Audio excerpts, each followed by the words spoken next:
Nagtanong si Dahlia kay Aster kailangan na ba nilang mag-alsabalutan.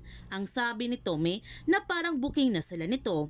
Ang sabi ni Aster, pagka-discharge ni Mira sa ospital, doon muna sila titira sa kanyang rest house. Ang sabi ni Tommy, walang maiiwan, lahat sila sama-sama pati si Jasmine.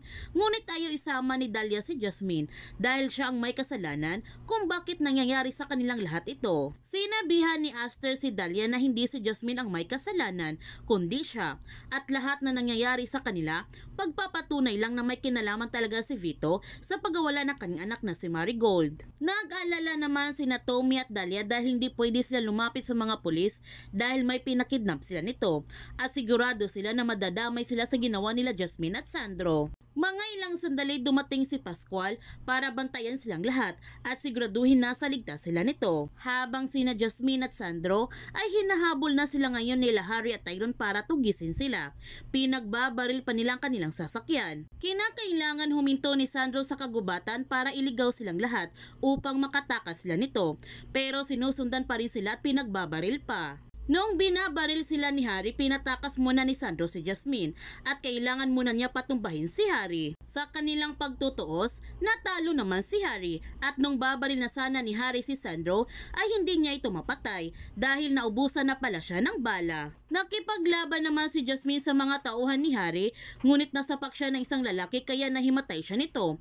Babaril na sana siya ng lalaki, buti na lamang dumating si Tyrone at pinatumban niyang nagtangka sa buhay ni Jasmine. Noong dumating ang isa pang tauhan ni Harry, kinakailangan itong patayin ni Tyrone para maitakas niya si Jasmine. Hinahanap naman ni Sandro si Jasmine sa buong kagubatan, ngunit hindi niya ito nahanap.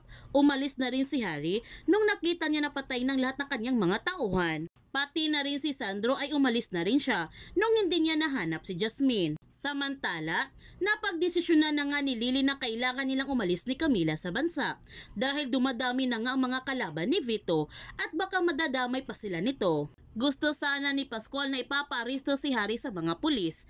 Ang sabi ni Sandro na kapag ginawa niya yon, sabit pati siya. Nagtanong si Aster kay Sandro kung paano na si Jasmine. Sinabihan ni Sandro si Aster na huwag itong mag-alala dahil hahanapin nila si Jasmine. Ang importante, may discharge muna nila si Mira at inutusan niya si Pascual na siya nang bahala sa kanila. Sa pagising ni Jasmine, sobra siyang nagulat nung hawak na siya ni Tyrone. Binigyan pa siya ni Tyrone ng tubig at sobrang napabili pa nga si Tyrone sa kanya dahil marami siyang napatumba kanina.